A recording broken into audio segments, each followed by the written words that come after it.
Alright, folks, welcome to this week's episode of the Lefty, Right, and the Absurd. Tonight we are going to be talking about drugs, which I love, the drug war, and we're going to be discussing a little bit about feminism. We're going to be focusing and cover feminism. So let's jump right into drugs. This is actually a topic near and dear to my heart, as I said before, I love drugs. All sorts. What's your favorite drug? As of right now, it's just pot, because I can use it like fucking daily. But, I mean, personally, I've tried a few different psychedelics, stuff like that. I've got intentions to use other things. And what I gotta say is, I mean, habitual use is a terrible thing, but use for proper reasons, like consciously using drugs, not in order to abuse them, but in order to use them for mind-altering experiences as opposed to just getting fucking high, like using things like LSD as opposed to things like heroin, for example. Yeah. Heroin is a temporary high. It's a euphoric high that you just want, which you eventually need, as opposed to something like, say, LSD, where you can use it for introspection or things like that, or stuff like that, and it actually has very limited addictive capabilities. I mean, there's so much that schools don't teach us about drugs. And I think one of the greatest issues is our cookie-cutter drug education programs. Right. Well, I think that those are directly tied to the war on drugs, which I know we're going to talk about later. But for me, from like a personal standpoint, I don't do drugs. I smoked pot one time. I didn't get high. I didn't enjoy it, and I haven't done it since. I drink alcohol, but I mean that would be my drug. That's my vice. But most people don't get high on their first smoking with pot. By the way. But like I don't have the money for it. For one. I mean, but like you don't have to buy. You can just. Yeah. Well, I don't see the point. I'm not going to hold it against you if you do it. I don't think you should be penalized for it. But that's just not my thing.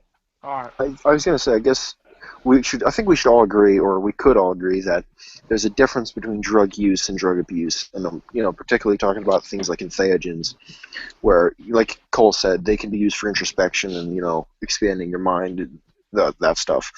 I would agree with you up until amphetamines. I don't think those are. I think that's straight abuse. Okay.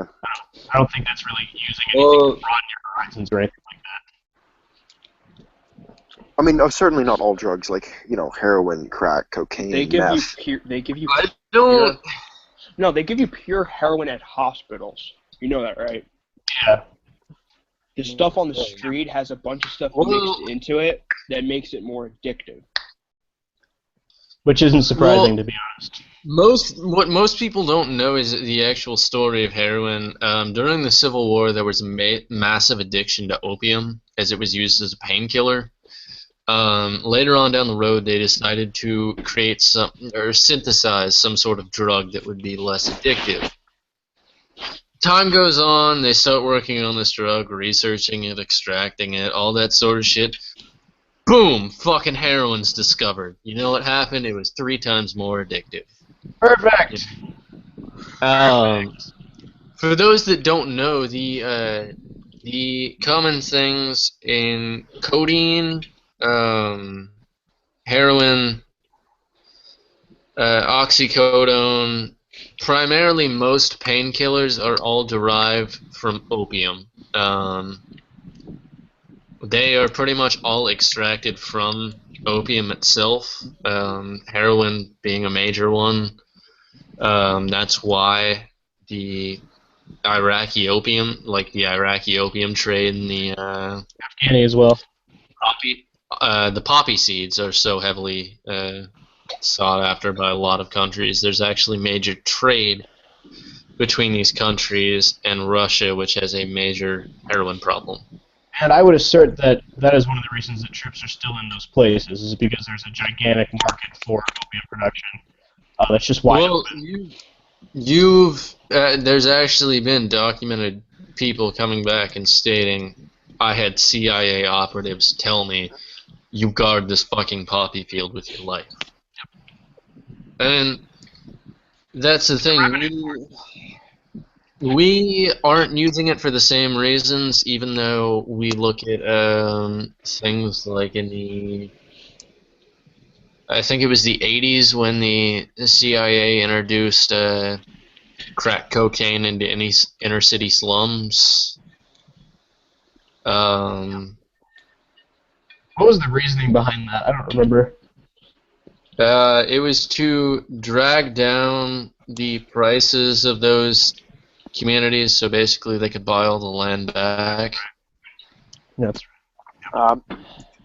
I think it's called gentrification. Yeah, something Yeah. like that. Gentrification is usually where they go to low-income areas and they raise up property prices, which usually displaces low-income families. And just look at Shion actually talks about gentrification in Portland a lot. And Well, there is I think a that's lot of gentrification in Portland because a lot of hipsters like to buy like Whole Foods markets, and they usually displace like the low-income people in Portland, and they usually end up homeless. And the mayor of Portland has pretty much fucked over the homeless people in Portland to where they're not allowed to set up little camps to where they can sleep. I think we should steer. Or go ahead. Yeah, I'm just saying. But that also has to kind of. There's also some drug things involved in Portland. with hipsters. That's kind of a given, though. But back onto, I guess, the use of certain drugs. What do think we all you're- think here? I think your point is good. That there's definitely a difference between use and abuse. Because if you're just doing it high and you're just doing it because you think it feels good, I would consider that abuse. But if you're doing it to actually like expand your horizons, Well, get introspection, that's where it becomes. I wouldn't say Well, then, doing couldn't something we to feel classify- good is abuse, because we do a lot of things in our lives to feel good. Right, Yeah. but if you're putting you're putting your life like on the back burner in favor of something high, that's what it's. Well, Okay, I mean, I think I have a good. I think I have something to say. What about? I mean, using pot could be considered abuse then, because most people most recreational users of pot use it for the feel good. The thing is, They're not putting their life behind them and putting the pot in favor, like in front of their life, like in front of some the do, goals. but that's Then that not. would be abuse. But that's not the drug. That's not the drug's fault. That's the person's fault. So that really is a case-to-case basis. I'm not saying it's a drug's fault. The drug is an inanimate object. Of course, it's the fault of the individual. See, but so how would one classify something as abuse based off that sole fact when it's still a case-to-case basis?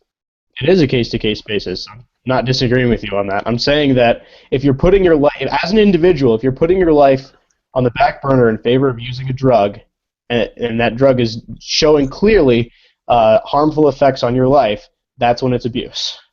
Would health effects be considered harmful to one's life and putting it on the back burner? Effects? Yeah. Yes, negative health effects. I know where you're going with this, Cole. Where are you going Yeah. with this, Cole? Would you consider negative health effects to be putting life on the back burner? If you're hurting your body while you're doing drugs? Yes.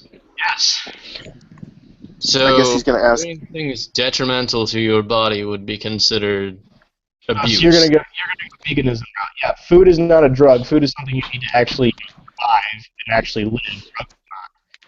No, I'm saying I'm just using what you're saying. You're saying that to put life on the back burner and to detriment oneself's body is abuse.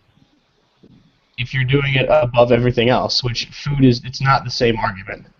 It's It not is what it is, not the same. because you're making a conscious choice. Yeah, but if the only thing you can eat is meat, and that's the only thing that you can get, that's not abuse, because it's literally the only thing you can have in your body. drug that you don't need to put in Is your body. meat the only thing you can get, though?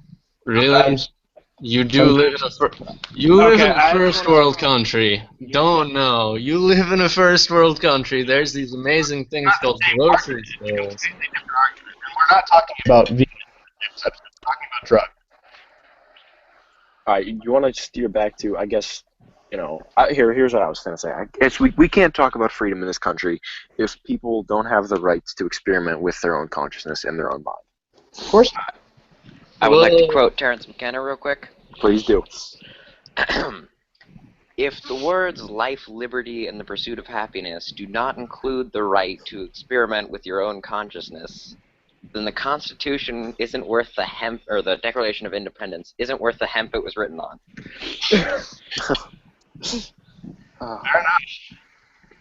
I love Terence McKenna. go So, on. the question for everyone: do you support legalizing all drugs? Yeah. Yes. Yes. Well, as an anarchist, obviously. People usually say, I want to legalize certain drugs, but not all drugs, because certain drugs have health effects, and most of these come from, like, people. They usually like to point out, like, bath salts and the guy in Miami who ate somebody's face off. But that's usually just one case out of... They cherry pick cases. Yeah. I'm sure there's drug there are people. Basically, bath salts is just like super cocaine. That's all it is. That's all really bath salts is. It's like it's You know, basically the most cocaine dangerous syrup. drugs are illegal. Alcohol Yeah. and tobacco are like the most fucking dangerous drugs on the planet. They're the Look ones at that are Adam legal. Kokesh. He has done pretty much most of the drugs that you can think of: alcohol, tobacco, smoked pot, used DMT, acid, things like that. And to this day, he will still say that the worst ones and the most addictive ones were alcohol, tobacco, and caffeine. I mean, that's not just an individual thing either. That's not just like his own experience. Like, I believe the studies and the science behind it completely backs that all up. That things like alcohol and smoking are way worse than most psychedelic drugs. Well, and I think what most people seem to neglect is the fact that pretty much all of us are classified as drug abusers. We all, on a daily basis, for the most part, consume some drug.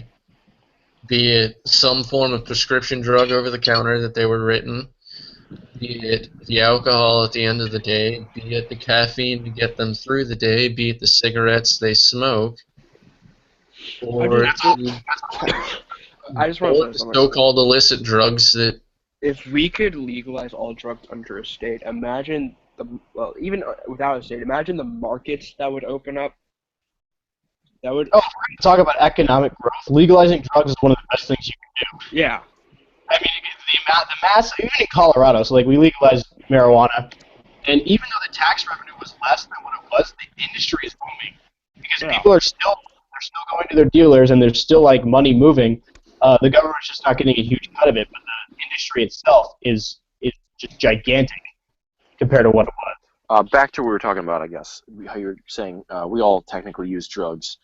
There's a great Bill Hicks quote. It says, "If you want to understand a society, take a good look at the drugs it uses, and what this tells you about the American culture. Well, look at the drugs we use. Except for the pharmaceutical poison, there are essentially only two drugs that Western civilization tolerates: caffeine from Monday to Friday to energize you enough to make you a productive member of society, and alcohol from Friday to Monday to keep you too stupid to figure out the prison you're living in." That's really true. That's Yeah, really, I I'm going to play devil's advocate real quick on something. I think it was a study you guys cited that like tobacco and alcohol are more dangerous than psychedelic drugs. I don't think psychedelic drug use is prevalent enough to actually get numbers on it to actually Yeah. like, see. I agree There's with not that. very, I should have mentioned that, yeah. I understand that completely. like, I would definitely agree that like I would say that tobacco and alcohol are probably more dangerous, but like there's not a lot of information on Exactly. psychedelic drug use. If more people used it, I believe that those statistics, it'd probably be classified as And more dangerous, and I get But that. I think chemically, I- you can't overdose on like LSD Marijuana. or psilocybin, but you can overdose on alcohol Same with or DMT, because 2 hits of DMT, you're passed out. So there's no way you're overdosing. Yeah, that's the thing. Most of these drugs that people say have the possibility to be more dangerous. The possibility of actually overdosing on it is like so insanely low due to the fact that the intake that you would need to overdose is so high. Pot, for example, you have to smoke like multiple pounds within the span of 15 minutes. Oh, and I guess, Patrick, back to what you were saying is about how there isn't enough information on these. I think that's interesting because I think it's sad that there isn't that much information on these things because there should be. I think that we as a society should be looking into these things, but we're afraid to do this. We're dragging our feet on these issues. I don't think we're afraid. I think the people that the corporate masters we call government is afraid because if they realize, like, their whole thing is about control. And the banning of drugs is the same thing. It's not because there's any, like, detrimental health effects from taking drugs. It's purely for control of the populace. I don't think it's that at all. I think it's the fact that they completely subsidize the pharmaceutical industry, and were the pharmaceutical industry to take any backlash from legalizing drugs, the government would be the first ones to hear it. I don't also... Pharmaceutical industry actually produced that would be classified like that. But, like, I don't think it's just this, you know, a corporate or government issue. It's hard. It can be a cultural issue, a societal issue. Well, look at how we've classified drugs. The whole criminalization of pot during the 1930s was a smear campaign ran by a single person due to the fact that hemp could outproduce cotton, trees for paper, any of that shit. It's a great building material. Basically, hemp was going to put him out of business. All sorts of things. Hemp was going to put him out of business, was the huge thing. Yeah, that was the whole reason that it was criminalized. And then we have smear campaigns, propaganda pieces like Reefer Madness that were put out in the 20s. I've seen that. And there was also saying if you smoke pot, black men will rape your women. Yeah. Well, that was in the movie. Keeping in mind that you can see that drug criminalization has been a racial targeting mechanism that's been used. It's like in the late 1800s, they banned opium, and that hurts Chinese immigrants. They banned marijuana in the 30s, and that hurts African Americans. Right? There's a pattern to what's going on here, and we might be moving into the drug war. I don't know if you guys ever feel the same. That's a proven and historically accurate thing that it's been used as a targeting mechanism. Yeah, I mean, I'm not going to disagree, but there's what was I going with this? They also criminalize minorities for using drugs more than they do white people. Absolutely. Yep. And I guess I was going to say, if you want some evidence, you know, this is of course anecdotal evidence. I understand that, but if you want some evidence that this is a societal issue as well, it's just go advocate and say that, you know, I don't think that drugs are 100% pure evil, and you will get some horrible looks and some nasty comments just for daring to even say that. And especially, I see this more in conservatives than I do in liberals, because liberals are like, yeah, we should legalize pot, and then they kind of like, yeah, whatever, on everything else. Conservatives are like, oh, drugs are evil, drugs are critical to health, drugs. I'm like, come on, man. I've talked to liberals on drugs. They're all for legalizing marijuana, but anything past that, they don't want to do. Yeah. Like, it's like, okay, let's legalize LSD. Like, no, let's not. And I think a lot of it stems from our misinformation on drugs from, like, an early age, though. Like our parents instill programs. Drugs are bad.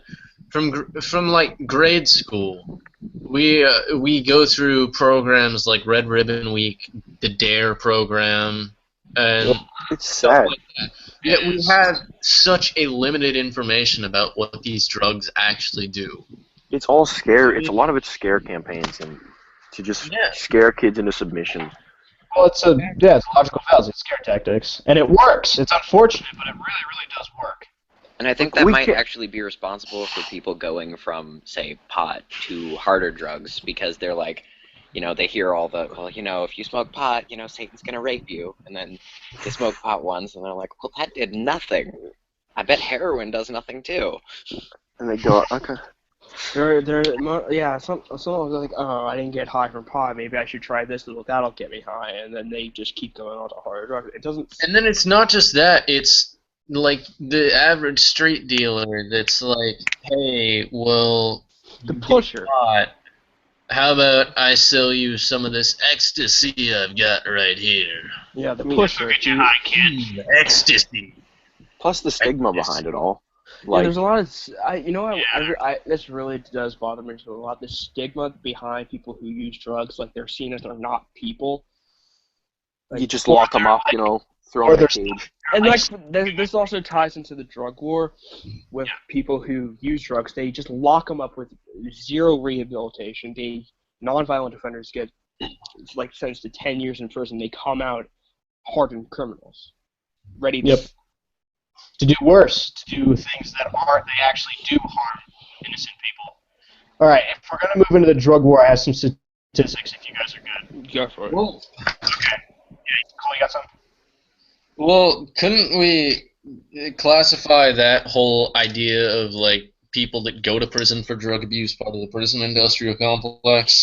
That I would say that also Which- does tie in. Which I really think we should cover in an episode, ideas like the prison industrial complex and the military industrial complex. We'll just have a complex episode. One complex episode. Yeah. All right. The complex Cool. episode. Complex episode. That'll be something we'll do later on down the road. As for now, here are some statistics on the United States drug war. The amount spent annually in the United States on the war on drugs is more than $51 billion. The number of people arrested in 2013 in the United States on non-violent drug charges was 1.5 million. Of those, 693,000 were marijuana laws, and 609 of them, 609,000 of them, which is 88%, were non-violent possession charges. So they have no victim whatsoever. In the United States in 2013, the people in jails was 2,220,000, or 1 in every 110 adults, the highest incarceration rate in the world. And finally, the proportion of people incarcerated for a drug offense in state prison who are black or Latino, although these groups use and sell drugs at similar rates to whites, is 57%. So, with that in mind, obviously the war on drugs is a huge problem, and I think it should be repealed immediately. I think it was a policy that never should have been enacted. And It was a total failure. I mean, complete failure. Drug use is higher now than it was then, and it's seen as like a rebellious thing where it shouldn't be. And on top of that, it targets minority groups at a much more higher rate than it does whites. Like I said, the proportion of blacks and Latinos is 57% in jails, despite they use marijuana and other drugs at the same rate as whites do. I mean, if you can't accept that the war on drugs is a total failure, then you're just too far gone. Like, you're not worth talking to. There's no point in having discussions anymore. You're just gone. I have a question for you guys. Where do you think the majority of the U.S.'s pot comes from? Mexico. California. I have no idea. Most of our marijuana is imported from Canada. Really? Yeah. The biggest thing starting in the 90s, I think it was BC Bud, which was British Columbian Bud. Wow. Canada is one of the biggest importers, since in some states, in some areas of Canada, it's not only legal to purchase it but grow it. In other areas, it's legal to buy the seeds at least. Growing it is not as legal, but people still do it. But the Canadian border is also so much more vast than the Mexican border that it is easier to get it across. There's actually an interesting article on Rolling Stone about some kids from some no-name town right near the border to Canada. I think it was in it was in some really fucking podunk area. The kids, what they would do is they took $100, went across the border to Canada, bought $100 worth of weed, came back, sold it for a fat amount of cash, went back over, bought more, brought it back, ended up making, at the rate they were going, they started making millions in That's pretty awesome. That's pretty awesome, yeah. There's an article on it. The kids were 17 when this happened, by the way. And They got caught, right? So now they're in jail. They not all of them got caught, to my knowledge, actually.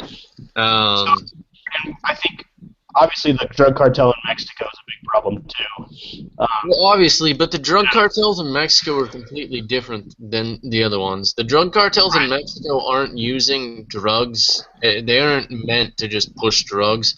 The drug cartels in Mexico use their drugs to fund everything else. Their hookers, their weapons, their shit like that. Yep. And, by the way, People in Canada are just a bunch of fucking dudes that want to sell some pot to us. The ones in Mexico are the ones that are like trying to fund their guns, fund shit like that, and gun smuggling, and they have create more issues in Mexico. And those are the ones you hear already about. fucking have. yeah, well, Yeah. yeah, no, you're right. Those are the ones. As if Mexico isn't corrupt enough, the drug cartels in Mexico are the ones that own the government. They're the ones that are buying the guns so that they can have more power over the government and shit like that. So Real quick. we paint this image like we completely neglect people like the Canadian drug dealers and stuff like that because we want to paint drug dealers as the typical Mexican cartel member. Yeah.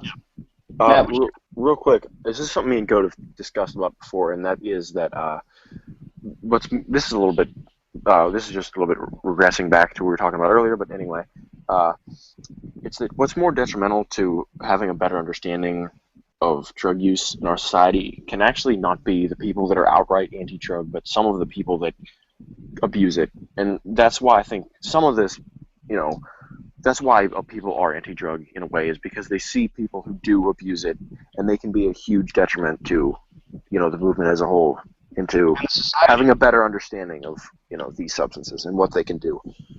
Personally speaking, I would rather have a country full of informed drug abusers than ill-informed drug abusers. Yeah, of course, yeah. The ill-informed ones are going to be the ones that get behind the wheel, the ones that go out and do shit like that. But what I'm saying is they give a bad name to the entire thing, and we always hear about them, but we never hear about the ones who do safely use Yeah, it. we hear about like the recently a group of 15-year-old teens in their BHO lab. Yeah, a bunch of fucking retards sitting there with an open flame and their goddamn butane fucking hash oil. Yeah, They represent every single aspect of BHO ever, besides those group of people that know, hey, don't use fucking open flames, hey, don't use fucking direct heat, hey, don't do stupid shit like that with extremely volatile fucking chemicals. like, if you know what you're doing, like, there's rules that you should have. Like, you should know what you're doing. You should know the substance like the back of your hand before you decide you're going to put it in your body. That's a rule that you should have. You should take it with people you know, not people you don't know. You should take these things in a familiar, setting, so you're not just in a random place and you're going to get scared. I think Milton Friedman put it best. He's a prominent economist. He said, if you look at the drug war from a purely economic point of view, the role of the government is to protect the drug cartel. I think that's really, really eye-opening, and that it's not, like, the war on drugs is not helping the American people to keep them sober. That's not what it is. It's purely, that's why I think it really is about control, and it's about the monetary benefit that the government and its corporate entities can make by having this legal. I mean, we've talked about prisons and the prison industrial complex and all that, but I think that is pretty eye-opening. Patrick, when you say control, do you mean like economic control, or do you mean like if the government or these corporations, they know if people do these substances, they'll, I hate using this term, but, quote unquote, wake up and realize how messed up society is or the problems that we face? I think a little bit of both. I mean, obviously economic control, because, the amount of money that could be made by selling these drugs is enormous. I mean, the monetary amount that could be made is ridiculous. But when it comes to like societal control, I don't know if I really believe that people that use drugs are going to wake up all of a sudden. Because Hold on a second. Cole, your camera's on. Oh. Right. Nice. Okay, good. Continue. So I don't think that necessarily drug use is going to wake people up because Like you already have your preconceived biases, and those aren't very prone to change just because you're going to put a substance into your body. I definitely take the economic control over the societal one. From what I understand is that you may have your biases, but after a few uses of some psychedelics and hallucinogens, those biases tend to fall away. Walls come down, as Terence McKenna called it, boundary disillusionment. I think he called it something like that. Matt, Yeah. why don't? And I think Goat, we should probably talk about this a little bit because I feel like the three of us are probably the best ones here to do this since we've actually had some experience. Okay. Explain a little bit about the experience with dextromethorphan and what you felt after. Cole, do you want to go first, and then me, and then we'll see? Because I don't know exactly what Goat's done, but For me, it was an extremely amazing experience. I feel I was right on the brink of the point of breaking free of my body and having an out-of-body feeling. Okay. With dextromethorphan, for those that don't know, it's considered DXM. I felt like my whole body felt extremely heavy, but I didn't feel like I was part of it. I felt like I was part of something extreme, like something bigger. And like just sitting there that night, just thinking about all the thoughts that were rushing through my fucking head. It was just this mind-opening experience that there's so much more out there that I need to be thinking about. Okay, I can relate to that. Is because when I took it, well, first, how much did you take? I took a 300, I think it's milligrams. Yeah. Okay, I did the same amount, so we should have a similar. We both should have taken the full bottle, 20 pills. Okay. Yeah, then that's what I did. For those that don't know what dextromethorphan is, or DXM, it's basically common over-the-counter cough syrup. Cough suppressant, whatever. It's sold in different forms. Yeah. Welltussin is a great example for those that do want to try it. I don't advise it until you learn about it. We don't recommend this, don't sue us. Frequent use is detrimental to your health, so I do not advise doing it often. If you take it, some of the stuff has acetaminophen in it, which can cause liver failure. Make sure you know what you're doing. Make sure you know what you're doing before you attempt to even think about taking this drug. Make sure you know what you're getting. Make sure there are no other active ingredients besides dextromethorphan in this. And be prepared for... dextromethorphan is considered a dissociative drug. Dissociative drugs basically are the drugs that will take you from feeling like your body...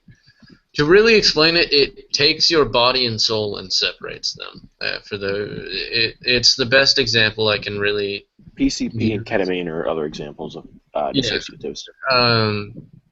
For those that don't like the idea of soul, you use the example of body and mind. They separate from one another, and it's a real out-of-body experience. And the 300 is a reasonable dose. For first time, yeah. Yeah. 300 is a great dose for the first time. I guess my experience, I guess I'll say is... For Welltussin, it's a full bottle. It's 20 pills. 15 Each one is per pill. 15 milligrams of DXM. So that is a perfect standard right there for starting. So I guess my experience was like, my limbs felt like essentially weightless, but it felt at the same time like I had to exert a extreme amount of force on them to get them to move. So it was kind of contradictory there. It ended up me swinging my arms around like crazy and moving my head back and forth. Visually, things looked kind of choppy, like a bad stop-motion animation. So I guess like the less you move, the more pleasurable it will be, because you'll get a little bit of nausea. All I can really say is that I listened to music for a long time, a lot of Tool, and that was great. Because What did you say?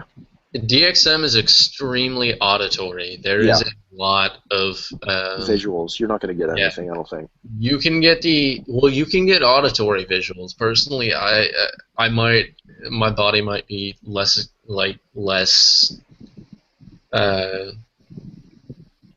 I don't know how to say it, but the effect might have been a little bit stronger on me personally.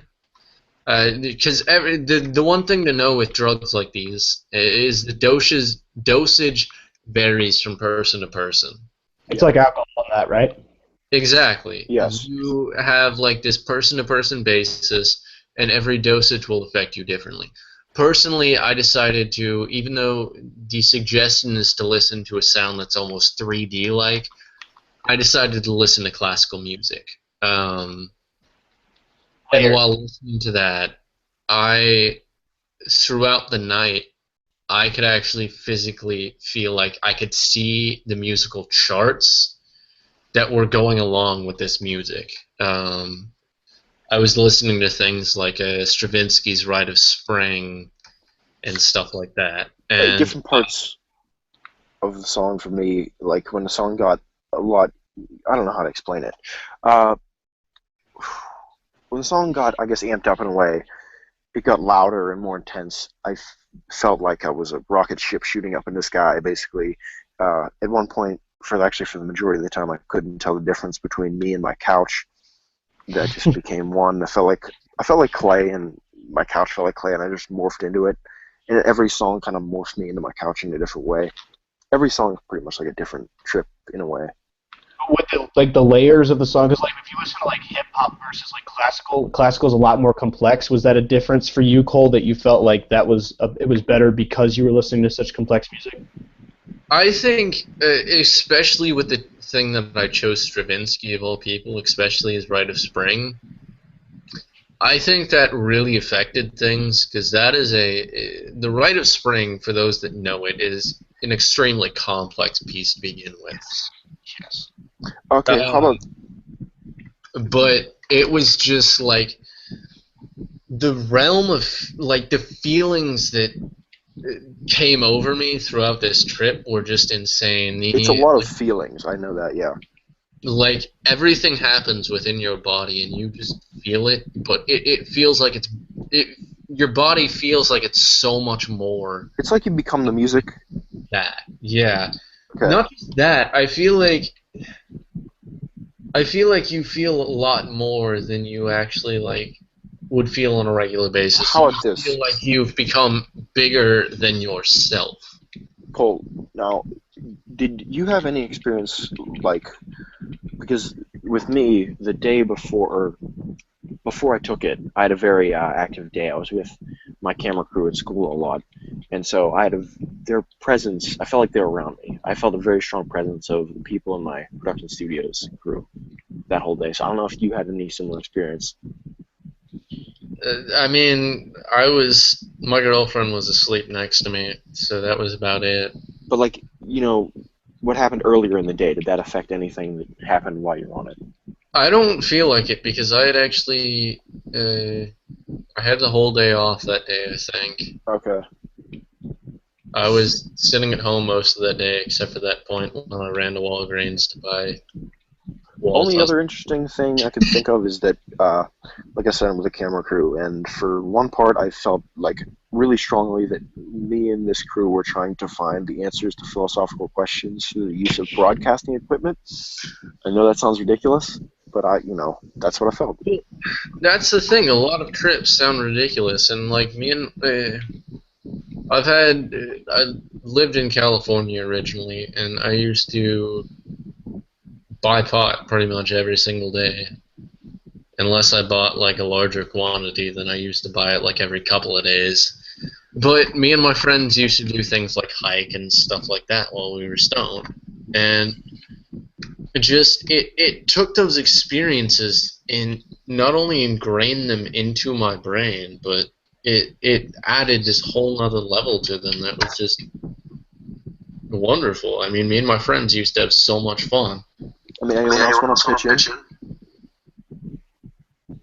What was that? Do you want to pitch in about anyone else having any experiences? Any experiences with like any drugs, be it psychedelic, like just basic fucking reefer? Yeah, I don't really have much to say other than I've been high a few times. That's really it. Was just like a standard high with weed, and that was it. Goat? Anything? Hmm. Please, goat. I guess not. Okay, well, I know We for can me, go so I back don't. to the war on drugs, I guess. Right, well, I mean, I don't do drugs. I drink alcohol, and not necessarily in excess, but I drink a fair amount of alcohol, and I enjoy being drunk. But Abuse. the feeling of being drunk is what I would assume is completely different than being high. Okay. I'm sure you guys can agree with Here's a question for you, Patrick. Do you think Yeah. that it's hypocritical for our society to view things like alcohol as completely okay, and that we understand that there's responsible and irresponsible use of this, but then we completely shame drug use? Absolutely. Yeah, we demonize drugs while accepting things like alcohol and tobacco that have been proven to be detrimental to your health as perfectly okay. I mean, which they are drugs. They really are. I mean, no, they are, and Yeah. the fact that we demonize one and societally accept another, I think, is it's completely hypocritical. I would agree with you. Okay. We're at 40 minutes now. I know one of my friends, Bethany. She's done a lot of drugs. I think I told Cole about the heroin needle in her arm. I think I told you about that. Probably. What? I actually personally dated someone that was a heroin addict at one point, so She got a heroin, like the actual needle part, stuck in her arm, and it's still in there. What? same. She was a heavy drug addict. No, she was an addict. She just didn't She's been to rehab 5 times, but for drug use, she's definitely the person to go to talk Why about is it she experience. got a fucking needle out of her arm? Because I don't know. It's really. She said it was really up there. She couldn't get it. Jesus. Surgery? I don't. That's too expensive for a drug addict, Patrick. What the fuck? So, do we want to move on to our final topic of the evening? Unless we have anything else to say about the war on drugs, then I think we should. That's all I got. I think I mean, to add on to it, all drugs should obviously be legalized, but I think we really need to help abolish the stigma about it. And there's things that I think are really working to do that, but I think on a personal level, I think a lot of people need to work on that. I'm lucky in the situation where a lot of the people in my life, be it work-related or anything like that, most of them don't care about drug use, especially since, I mean, personally, I drink fairly often. But Have you run out of beer yet? no, I have 14 beers in my fridge right now. Do you want to give me one, please? I'm on But Thanksgiving. the thing is, we as a society need to start to move towards this acceptance of drug use. I mean, Or not even there's the stopping of the demonization of it. I Like, still feel acceptance is an important thing because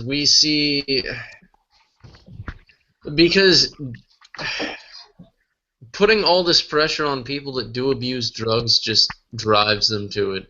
I mean, if we think about the reason why most people use drugs, especially things like heroin and tobacco and alcohol, it all correlates to pressure, be it life or people or things like that. It's all different stresses and pressure that these things put on you that drive you to utilize these drugs. Yeah, it's how can I explain this? I think I know what you're going to say, Matt. I'm probably wrong. I don't know, but It- a lot of it just- outside, when people get into really, really traumatic Hard drugs. situations, Yeah. they feel like the need, like, oh, maybe this drug will make me feel better because I'm either really depressed or really shaken up, and this will help me feel better, and then they get into the habit of doing that. It's not why the addiction, it's why the pain in the first place that leads to the addiction. We're not getting to the root of the problem. Yeah, It's and an attempt to fill the hole. I don't think I've ever, like, I saw a video on YouTube. It was talking about this guy who studied drugs and addiction. He saw that people who were more likely to be around more friends were less likely to be addicted to drugs than people who were isolated. Because he pulled up a study from, like, Vietnam. It said something like 23% of people in Vietnam were using heroin, and 90% of those who came back completely stopped using heroin completely because they were around family and friends again. So there's a social aspect to it as well, is what you're saying. Yeah, there's a social aspect to drug addiction, and the stigma kind of affects the drug addiction. And I think it's kind of a, I'm not like it's a self, like it like is a cycle that like you can become easily embroiled in. It's very difficult to break out of because like you said, like people that don't have very many friends might be more prone to use drugs. Then when they use drugs, it's harder for them to find friends. Then they use more drugs, and they can't find friends, and they use like Yeah, something like that. And there's even cases when like with drug pushers and like we were going back to like the drug dealers, like, hey, you're not getting a good high, here's something else, and it kind of also like does with that. Hey man, you're smoking this pot that's gonna be like relaxing you, but you need some fucking cocaine to get you going. And yeah, and like there also has to do with drug dens, and like they'll be around people like, hey, you do this instead, and they just listen because these are the people that they do drugs with. All right, we only have about 15 minutes left, so I think we should probably start to move to feminism. Or we can push it off. I have something else to say about now. It's I guess I smoke cigars too, right? And I think that's kind of more of a social thing, kind of like alcohol is. And I don't know about drug use, but I think it's more of an individual thing. Like you're trying to like broaden your horizons as an individual versus alcohol or cigars like that. That it's more of a social thing. That's a good point. That might be why there's a reason that we look down upon things like psychedelics, is because they are very subjective. They are very individual based. Right. So yeah, that is a good point actually. Right. It's like I normally don't drink by myself. I'll smoke cigars, and I've never smoked a cigar by myself. It's always like with people. People who do psilocybin, they'll like go in a dark room, turn off all turn off lights, make sure there's no sounds, and then take it. So they do it by themselves. Right. So that may be the difference. The difference is it's a social thing with a lot of other people versus something that you're going to do by yourself. The question I have, though, I mean, there are a lot of people that become like tobacco. It's a major addiction, but yeah, has anyone ever thought of the idea that we use things like alcohol to feel like we fit in, or to for some of the ones like us, where I mean, I feel a lot of us see ourselves as an intelligent group of people. Yeah. Well, I think that I feel like you utilize alcohol in a sense to dumb yourself down. Well, I enjoy the way that it feels when I'm drunk, so that's why I do it. And sometimes I don't feel like being drunk, so I don't drink. I'll still go out in a social environment, but I just don't drink. God, I wish Eric was here right now. Yeah, because but he probably drinks the most. But yeah. So it's as like someone who considers himself to be an intelligent individual. I think that definitely plays a role in like my decision making, but not necessarily in my social behaviors. If that makes sense. Okay. Yeah. So, but I mean, like for you, Cole, what is your opinion on that? Like being an intelligent guy, like what do you find? I'm really torn between it because I feel like on some points just an attempted. I feel like alcohol is a real escape for most people, and I feel the same way with myself because I mean, while most of the time I do beer like a night, usually with dinner or something like that, because I like the taste of it. There are those nights where you just feel like, fuck, man, I'm just so fucking done. Or like I just want. as a stress reliever, like you just have a drink at the end of the day to like take the edge off and just kind of like chill. Right? But I was always like like high school, for example. I was always apprehensive to parties and shit like that. But you get me blackout fucking drunk, and I'll be the most fucking talkative guy at the party. Right. But it takes me getting blackout drunk before I want to fucking talk to these people. And it's just like, when in retrospect you think about things like that. Well, and I think for me, because I like talking about politics, right? Because I think Yeah. a lot of what I do is I talk to people about politics, and like when I drink, I either talk about politics more, which is not a great thing, or I like completely don't talk about it at all. So yeah, I think it could dumb you down, and that you're like not talking about what you think is important. But All right. Quick suggestion here. We could save feminism for next week, and I can change the name of the video in the description, or we could continue on to this. It's up to you guys. We have about 10 minutes left. 10 minutes. I don't think it's an extremely broad topic that we're going to be talking about here tonight. I mean, we could start it, and then if we feel like we have more to say, we can continue in the next episode. Because, yeah, I feel like we should continue the next episode because I do have a lot to say on it. Yeah, feminism is a pretty big topic. Yeah. So, I mean, we could talk more about drugs. We could talk about other things. We could start feminism. It's really up to you guys. I think tonight we cut it here. Okay. Okay. And then talk about feminism in the next episode. To everyone who watched tonight, thank you very much. We hope to see you again next week. Make sure to like, subscribe, share this, do every single fucking thing you can so that we can get this message out to everyone. Share all of our videos, all that shit, so that we can just help people realize these things. Not even share our own views, but just help people start thinking for themselves. And Get away from the two-party, ideology that has plagued this country for the past 200 years, and that is dividing us and causing this country to go down into the shithole. We're trying to spread the message of liberty here. Also, if you want to, if you're interested in being on the show as a guest, we will eventually start allowing that. So, comment down below if you are interested. So if you guys are interested in being guests, the best thing you can do is share this video with all your friends so we can get viewers, because that's all we're waiting for. We don't want to bring you guys on so that like 5 people watch. We want to bring you on so that there's like tons of people watching and we can all see this and we can all educate people on what you're saying, while at the same time educating people on what we're saying. Yeah. You know? Also, have a happy Thanksgiving. Yeah. Everyone. Yes, happy Thanksgiving to everyone, as we won't be back on until next Sunday. But to everyone who watched tonight, and to everyone who watches later on down the road once this is not live, good afternoon, good evening, and good night. Thank you all.